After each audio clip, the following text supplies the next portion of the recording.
NEET தேர்வு முறைகேடு நடந்து இந்தியா முழுவதும் மோடி அரசு எதிராக பெரிய போராட்டம் நடந்துட்டு இருக்கு. மாணவர்கள் டெல்லியிலே கடுமையான போராட்டத்தை நடத்திட்டு வர்றாங்க. இதுவரைக்கும் இந்தியா பார்க்காத அளவில், இன்னும் சொல்ல போனால் இந்திய விடுதலைக்கு பிறகு ஒரு பெரிய எழுச்சியை மாணவர்கள் இளைஞர்கள் இன்றைக்கு டெல்லியில் நடத்தி கொண்டிருக்கிறார்கள். கல்வி அமைச்சர் பதவி விலகணும் என்கின்ற கோரிக்கையில் ஆரம்பித்தது இந்த போராட்டம். ஏன்னா நீட் தேர்வில் பல முறை இதுபோல முறைகேடுகள் நடந்திருக்கிறது. ஆனால் இதுவரைக்கும் எந்த நடவடிக்கை எடுக்கல. கல்வி அமைச்சர் தர்மேந்திர பிரதான் இது குறித்து எந்த பொறுப்பும் எடுக்கல, விளக்கமும் தரல. இந்த தர்மேந்திர பிரதான் கல்வி அமைச்சராக இருந்ததை விட எல்லா மாநிலங்களையும் மிரட்டுகின்ற அமைச்சராக இருந்து வந்திருக்கிறார். தமிழ்நாட்டுக்கு கடந்த 3 ஆண்டுகளுக்கு மேலாக பள்ளி கல்வித்துறைக்கான நிதியை தடுத்து வைத்திருக்கிறார். ஒரு கல்வி அமைச்சர் இந்த மாநிலங்களுக்கெல்லாம் கல்வி கொடுக்கக்கூடாது என்கின்ற அளவிலே யோசிக்கக்கூடிய மிக மோசமான ஒரு நிலைப்பாட்டை எடுத்தவர் தர்மேந்திர பிரதான். அவர் நீட் தேர்வு சம்பந்தமா எந்த விதமான பொறுப்பையும் எடுக்காத காரணத்தினால அந்த மாணவர்கள் பெரிய போராட்டத்தை நடத்தி வருகிறார்கள். தர்மேந்திர பிரதானுக்கு பிறந்தநாள் வாழ்த்துக்களை மோடி தெரிவித்தவுடன் இந்த ஒட்டுமொத்த அரசாங்கமும் வேண்டுமென்றே இந்த மாணவர்களை வஞ்சிக்கிறது என்று அம்பலமாகி போயிடும். இப்ப நீட் தேர்வை பத்தி எங்களுக்கு அக்கறை கிடையாது, மாணவர் போராட்டத்தை பத்தி எங்களுக்கு அக்கறை கிடையாது என்பதுதான் மோடியினுடைய பிறந்தநாள் செய்தியாக இருந்தது. அப்படி இருக்கக்கூடிய நிலைமையில போராட்டம் தீவிரமடைந்து வந்திருக்கிறது. இன்றைக்கு டெல்லியில கடுமையான ஒடுக்குமுறை மாணவர்கள் மீது ஏவப்பட்டிருக்கிறது. டெல்லியினுடைய காவல்துறை மிக மோசமான நடந்தது நீங்க எல்லா இடத்துலயும் பார்த்திருப்பீங்க. உலகம் முழுவதும் கொந்தளித்து பல நாடுகளில் இருந்து இந்த போராடுகின்ற மாணவர்களுக்கு ஜனநாயக சக்திகள் ஆதரவு தெரிவித்திருக்கிறார்கள். இந்த மாணவர்கள் நம்முடைய குழந்தைகள், நம் வீட்டு குழந்தைகள். நம்மளுடைய குழந்தைகளுடைய எதிர்காலம் இப்பொழுது கேள்விக்குறியாக மாறி இருக்க நிலைமையில தான் தமிழ்நாட்டிலும் போராட்டம் நடந்து வருகிறது. டெல்லியில் நடக்கக்கூடிய இந்த போராட்டத்தினுடைய ஆரம்ப விதை தமிழ்நாட்டில் ஆரம்பிச்சது. சரியாக 9 ஆண்டுகளுக்கு முன்னாடி தங்கை அனிதா செப்டம்பர் 1ஆம் தேதி 2017 தன்னுயிரை கொடுத்து இந்த நீட்டினுடைய கொடூர முகத்தை தமிழ்நாட்டிற்கு காண்பித்தார். தமிழ்நாட்டில் இதுவரைக்கும் 16 குழந்தைகளை நாம் இழந்திருக்கிறோம், மாணவ செல்வங்கள் இழந்திருக்கிறோம். இவ்வளவு பேரையும் இழந்து நீட் தேர்வை ரத்து செய்ய வேண்டும் என்று தான் கேட்கிறோம். திரும்ப திரும்ப ஒரு விஷயம் என்னன்னா, நீட் தேர்வு பாஸ் பண்ணாலே ஏதோ டாக்டர் ஆயிருவாங்கன்ற மாதிரி ஒரு பிம்பத்தை ஏற்படுத்துறாங்க. நீட் தேர்வுங்க டாக்டர் படிக்க போறதுக்கான நுழைவு தேர்வு தாங்க. அதுக்கப்புறம் டாக்டருக்கு நீங்க படிக்கணும். அதுல நீங்க செமஸ்டர்ல பாஸ் பண்ணாதான் டாக்டர் ஆக முடியும். 5 வருஷம் படிச்சு நீட் தேர்வு எழுதினாலே ஏதோ டாக்டர் ஆயிருவாங்கிற மாதிரி பிஜேபி காரங்கெல்லாம் தரமான மருத்துவர் உருவாக்குவதற்கு நீட் தேவைன்னு பேசுறாங்க. நீட் தேர்வு எழுதினா நீங்க டாக்டர் சர்டிபிகேட் கொடுத்துருவீங்களா சார்? நான் பிஜேபி காரங்களை பார்த்து கேட்கிறேன். நீட் தேர்வுங்கிறது ஒரு நுழைவு தேர்வு. ஒரு கல்லூரியில் படிக்க போறது நுழைவு தேர்வு. 12ஆவது கிளாஸ் பிள்ளைங்களுக்கு என்ன தெரியுமோ அதுல நீங்க பரீட்சை வச்சு நுழைவு தேர்வுக்கான ஒரு அனுமதி தர்றீங்க, படிக்கிறதுக்கான அனுமதி தர்றீங்க. அவ்வளவுதான் விஷயம். ஏதோ இங்க நீட் தேர்வுங்கிறது உலக தரம் வாய்ந்த தேர்வு, அது படிச்சாலே மருத்துவர் சிறந்த மருத்துவர் ஆயிருவாங்கன்ற ஒரு கட்டமைப்பு, ஒரு பிம்பத்தை உருவாக்கிட்டே இருக்கிறாங்க. இல்லைங்க, நீட் தேர்வுங்கிறது டாக்டர் படிக்க போறதுக்கான நுழைவு தேர்வு தான். அதுக்கப்புறம் தான் நீங்க டாக்டருக்கே படிக்கணும். 5 வருஷம் படிக்கணும். எல்லா பாடத்தையும் முறையா படிச்சு இப்ப என்ன சிலபஸ் இருக்கோ, நீட் தேர்வுக்கு முன்னாடி என்ன சிலபஸ் இருந்தோ அதே சிலபஸ் தான் படிக்க போறாங்க. அதே மாதிரி தான் பரீட்சை எழுத போறாங்க. அதனால இது என்னன்னா, தனியார் கம்பெனிகளுக்கு லாபத்திற்காக இந்த வேலையை செய்யறாரு.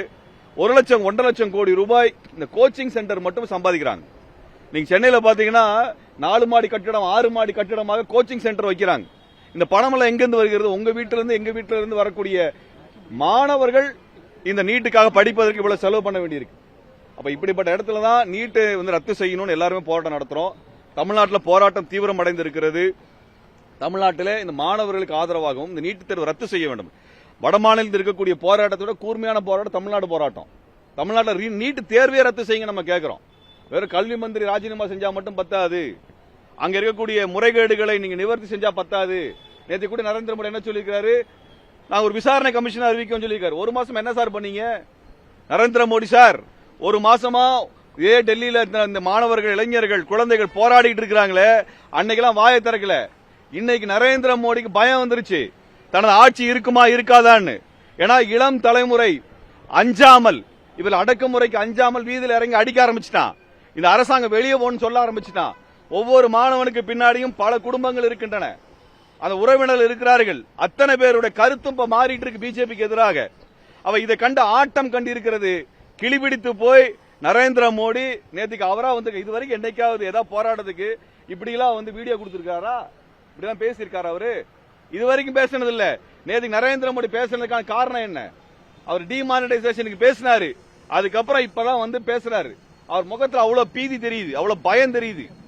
ஏன்னா பதவி வந்து பறிபோயிரும் என்கின்ற நிலைமையை இந்த மாணவர் உருவாக்கி இருக்கிறாங்க. ஏன்னா ஒரு தேர்வை நடத்துறதுக்கு ஒரு அரசாங்கத்துக்கு வக்கு இல்லையா? ஒரு எக்ஸாம் நடத்துறதுக்கு ஒரு தேர்வு நடத்த கூட மோடி அரசுக்கு வக்கு இல்லையான்றத மாணவர் கேட்டிருக்கிறாங்க. அப்ப இப்படிப்பட்ட ஒரு போராட்டம் தமிழ்நாட்டில் தீவிரமடைகிறது. தமிழ்நாட்டிலங்க உங்க எல்லாருக்கும் தெரியும், தமிழ்நாட்டில் நீட்டு வேண்டாம் என்று அதிமுக ஆட்சியும் தீர்மானம் நிறைவேற்றியது. திமுக ஆட்சியும் தீர்மானம் நிறைவேற்றி சட்ட வரைவு கொடுத்தாச்சு. இந்த சட்ட வரைவுக்கு இன்னும் ஆளுநர் ஒப்புதல் தராம அது ஜனாதிபதிக்கு அனுப்பி, ஜனாதிபதிக்கு அனுப்பாம அங்க அமைச்சரவையில் தடுத்து வச்சு, நிர்மலா சீதாராமன் தடுத்து வச்சு, இத்தனையும் நம்ம பார்த்திருக்கிறோம். அப்ப தமிழ்நாடு வந்து நீட்டுல விலக்கு கேட்கிறோம். கல்வி என்பது மாநில பட்டியலிலும் இருக்கிறது. நம்மளும் சட்டம் போடலாம் கல்விக்கு. இந்த தேர்வு வேணும் வேண்டாம் என்று சொல்லுவதற்கு நம்ம சட்டம் இருக்குது. இப்ப ஒன்றிய அரசினுடைய சிபிஎஸ்இ பாடத்திட்டம் இருக்குது, தமிழ்நாடு அரசினுடைய பாடத்திட்டம் இருக்கு, ரெண்டுமே இருக்கு இல்லையா? அப்ப ஒன்றிய அரசிற்கும் அந்த கல்வியில சட்டம் இயற்றுவதற்கு உரிமை இருக்குதுனால் மாநில அரசிற்கும் கல்வி குறித்து சட்டம் இயற்றுவதற்கு உரிமை இருக்கிறது. அதனாலதான் மாநில பள்ளி கல்வி திட்டங்கள் இங்கே இருக்கின்றன, கல்லூரி திட்டங்கள் இருக்கின்றன. அப்ப நம்ம வந்து நீட்டு வேண்டாம்னு சொன்ன பின்னாடி அதுக்கான விளக்கை இதுவரைக்கும் ஒன்றிய அரசு தரல. திமுக அரசு இதற்கான வழக்கை தொடுத்தார்கள், அதுவும் கிடப்பில போடப்பட்டிருக்கிறது. இப்படி நம்ம மாணவர்களுடைய எதிர்காலத்தை நாசப்படுத்தி இருக்கிறாங்க. தமிழ்நாட்டில் இருக்கக்கூடிய மருத்துவக் கல்லூரியில், தமிழர்கள் நடத்தக்கூடிய மருத்துவக் கல்லூரியில், தமிழ்நாடு அரசு தனது வரிப்பணத்தில் நடத்தக்கூடிய மருத்துவக் கல்லூரியில இந்த தமிழ்நாட்டு கல்வி திட்டத்தில் படித்த நமது மாணவர்கள், தமிழ் மாணவர்கள் மருத்துவக் கல்லூரி படிக்கிறதை நீட் தடுக்குதுங்க. வேற ஒண்ணுமே கிடையாது. நம்ம வரியில நம்ம நடத்துற மெடிக்கல் காலேஜில் நம்ம பள்ளிக்கூடத்தில் படிக்கக்கூடிய நம்ம பிள்ளைங்க படிக்க முடியாத மாதிரி தடுப்பதுதான் நீட் தேர்வு. ரொம்ப எளிமையான விஷயம், அவ்வளவுதான். நம்ம கேட்கறதான் கேட்கிறோம். எங்க ஊர்ல நாங்க நடத்துற காலேஜில் எங்க பிள்ளைங்க படிக்கிறத நீ ஏன் தடுக்கிற? நீ ஏன் டெல்லியில் இருக்கக்கூடிய ஆள் நீ ஏன் தேர்வு வைக்கிற? உனக்கு எங்க தமிழ்நாடு கல்வி திட்டத்தை பத்தி என்ன தெரியும்? உனக்கு தமிழ்நாட்டினுடைய மாணவர்களை பற்றி என்ன தெரியும்?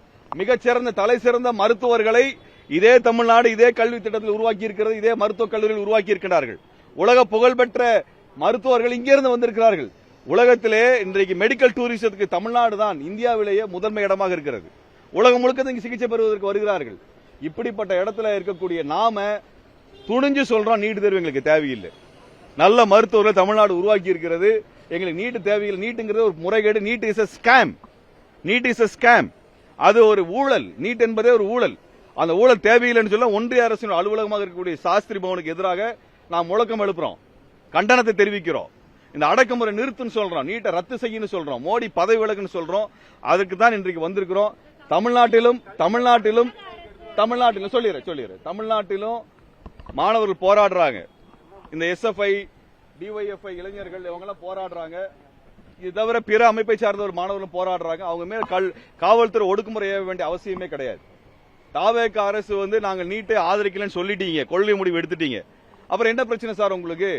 இங்க மாணவர் போராடுவதை அது ஜனநாயக உரிமை. இங்க இருக்கக்கூடிய காவல்துறை அதிகாரிகளுடைய குழந்தைகளும் காவலர்களுடைய குழந்தைகளும் மருத்துவர் ஆக வேண்டும் என்றுதான் இந்த மாணவர்கள் போராடுகிறார்கள். தாவேக அரசு, தமிழ்நாடு முதலமைச்சர் இங்க தமிழ்நாடு காவல்துறை நடத்துகின்ற இந்த அடக்குமுறை குறித்து எதுவும் பேசாம இருக்கிறீங்க, தடுக்காம இருக்கிறீங்க. எங்களது கண்டனத்தை நாங்கள் இந்த சமயத்தில் தெரிவித்துக் கொள்கிறோம். காவல்துறை ஒத்துழைக்க வேண்டும், மாணவர்களுக்கு ஒத்துழைக்க வேண்டும். ஜனநாயகமா தமிழ்நாடு சட்டசபையில் போடப்பட்ட தீர்மானத்திற்கு ஆதரவாக தமிழ்நாடு மாணவர்கள் போராடுறாங்க.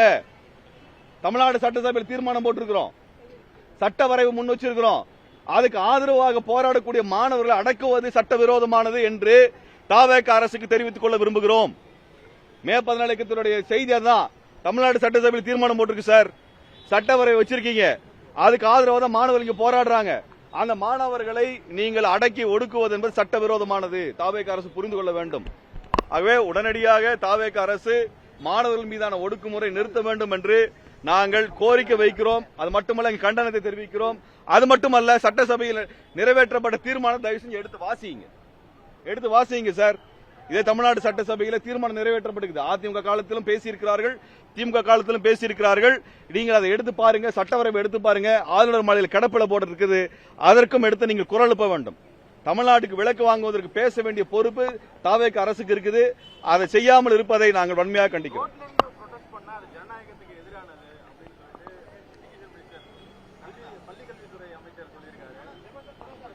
ரோட்டில் இருந்து தாங்க காந்தியடிகள் போராட்டம் பண்ணாரு, அதனாலதான் இந்தியாவுக்கு விடுதலை கிடைச்சது. ரோட்டில் இருந்து தான் ஜல்லிக்கட்டுக்கு போராட்டம் பண்ணோம், அதனாலதான் அந்த உரிமை நம்மளுக்கு கிடைச்சது. சாலை என்பது மக்கள் பயன்பாட்டில் இருப்பது, தனியார் சொத்து அல்ல. தனியார் சொத்துல போய் போராட்டம் பண்ணதான் தப்பு. சாலை என்பது பொது சொத்து. பொது சொத்துல நின்றுதான் பொதுமக்கள் போராட்டம் நடத்த முடியும். இல்ல நீங்க போராட்டம் நடத்துவதற்கு ஒரு இடத்தை ஒதுக்கி கொடுங்க, எல்லாம் அமைதியா அங்க போராட்டம் நடத்துவாங்க. உங்களுக்கு என்ன பிரச்சனை? ஜந்தர் மந்தர்ல யார் வேணா போராட்டம் நடத்தலாம், அனுமதி எல்லாம் தேவையில்லை. அந்த இடம் போராட்டம் நடத்துவதற்கு ஒதுக்கப்பட்ட இடம். அப்படி ஒரு இடத்தை ஒதுக்கி கொடுங்க, நாங்க பாட போராட்டம் அமைதியா பண்ணிட்டு போறோம். நீங்கள் போராட இடம் கொடுக்காத காரணத்தினால்தான், அதற்கு இடத்தை நீங்கள் ஒதுக்காத காரணத்தினால்தான் இங்க பொது அமைதிக்கு குந்தம் விளைவிக்கின்ற வகையில் போராடுகின்ற நீங்க பேசுறீங்க. இடத்தை ஒதுக்கி கொடுக்குறது உங்க வேலை. உங்க வேலை நீங்க ஒழுங்கா பண்ணா மாணவரே எங்கேயோ போய் உட்காரான், மாணவரே எங்கேயோ போய் உட்காரணும். இடத்தை ஒதுக்கி கொடுக்குறது அரசோட வேலை. நீங்க மெரினா பீச் ஒதுக்கி கொடுங்க. சினிமா போடுறீங்கல்ல, இந்த ஃபுட்பால் மேட்ச் போட்டீங்கல்ல, ஃபைனல்ஸ் ஸ்கிரீன் வச்சு போட்டீங்கல்ல, உங்களுடைய கட்சி தலைவருடைய திரைப்படத்தை போடுறீங்கல்ல, அப்ப ஏன் போராட்டத்துக்கு இடம் கொடுக்க கூடாது? அங்க நீட்டுக்கு இதுக்கெல்லாம் இடம் கொடுக்குது, இதுக்கெல்லாம் மெரினால் இடம் இருக்குது. ஆனா எங்க பசங்க போய் உட்கார, எங்க மாணவர் செல்வங்கள் போய் உட்கார்றதுக்கு இடம் இல்லையா? நீங்க தான் சொன்னீங்க ஜென்சி புரட்சி வரணும் தமிழ்நாட்டில் சொல்லி. கடந்த தேர்தல் நீங்க தான் சார் பேசுனீங்க. இந்த ஜென்சி புரட்சி தயாராயிட்டாங்க, ஜென்சி புரட்சிக்கு தயாராயிட்டாங்க. எங்க சார் நீங்க எங்க சார் போயிட்டீங்க? ஜென்சி புரட்சி தயாரா இருக்கிறாங்க. அப்ப இந்த மாணவர்களை ஓட்டு போடுறதுக்கு மட்டும் நீங்க பயன்படுத்துவீங்களா? அதுக்கு மட்டும்தான் மாணவர்கள் தேவையா? இளைஞர்கள் அதுக்கு தான் தேவையான்றதான் எங்க கேள்வி. அதனால போராடுவதற்கு மெரினா கடற்கரை இடம் ஒதுக்கி கொடுங்க. அங்க சீரணி அரங்கிலே தான் அங்கே தமிழ்நாடு தமிழருக்கு என்ற தந்தை பெரியாரின் முழங்கி அதே கடற்கரையில் தான் சீரணி அரங்கு கட்டப்பட்டது. அங்கதான் அறிஞர் அண்ணா பேசியிருக்க தமிழ்நாட்டின் தலை சிறந்த தலைவர்கள் கர்ம வீரர் காமராஜர் உள்ளிட்டவர்கள் சீரணி அரங்கில மெரினா கடற்கரை என்பது வரலாற்று சிறப்பு மிக்கது. அதை போய் பூட்டி வைக்கிறீங்களே சார். உலகத்தில் எங்கேயாவது பீச்சை பூட்டி வைப்பானா? உலகத்தில் 2வது பெரிய கடற்கரை இல்லையா? நீங்க பாடத்திட்டத்தில் சொல்றீங்க 2வது பெரிய கடற்கரையை பூட்டி வைக்கிறீங்களே, மக்களை போக்குறோம் சொல்றீங்களே, இது எதுக்கு இந்த பயப்படுறீங்க? என்ன ஆயிர போது? ஃபுட்பால் மேட்சுக்கு போறவன், கிரிக்கெட் மேட்சுக்கு போறவன், இதெல்லாம் பாக்குறதுக்கு போறவன், ஏன் உங்க தலைவரோட சினிமா படத்தை பார்க்க போறவன், அதை விட அமைதியாக இங்க மாணவ இளைஞர்கள் போராட்டம் நடத்துவார்கள்.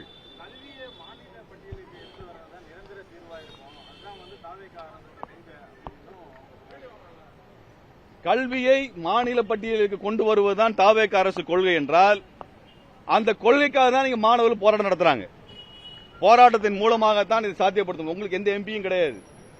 அப்ப இங்க இருக்கக்கூடிய மாணவர் போராட்டம், மக்கள் போராட்டத்தின் மூலமாக சட்டசபையில் தீர்மானம் போடுங்க. அந்த சட்டசபை தீர்மானம் ஏற்கனவே போடப்பட்ட தீர்மானத்துக்கு ஆதரவாக தான் மாணவர்கள் இறங்கி இருக்கிறாங்க. அதனால இந்த கல்வி பட்டியலை கல்வியை மாநில பட்டியல் கொண்டு வரக்கூடியதுக்கான கோரிக்கை தான் எல்லாரும் பண்றோம். நாங்க ஏன் இன்னைக்கு போராட்டம் பண்றோம்?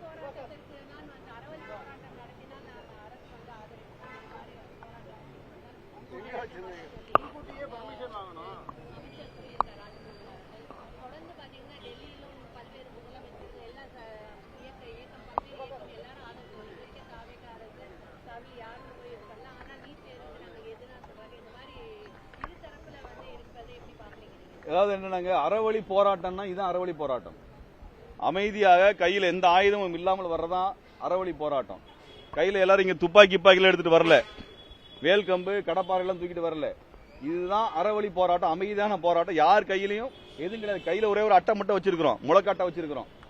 இது போலதான் மாணவர்கள் போராட்டம் நடத்துறாங்க. அவங்க கையில வேற எந்த ஆயுதமும் கூட கம்பு கூட கிடையாது. அறவழி போராட்டங்கள் இதுதாங்க அறவழி போராட்டம். இதுக்கு இடத்தை ஒதுக்கி கொடுங்க. அனுமதி பெறுவது என்றால் காவல்துறையிட இடத்தை ஒதுக்கி கொடுக்க சொல்லி நீங்க முதலமைச்சர் உத்தரவு போடட்டும். ஒரு தெரு ராஜரத்ன ஸ்டேடியம் இருக்குது, ஒதுக்கி கொடுங்க. சிவானந்த சாலை இருக்குது, ஒதுக்கி கொடுங்க.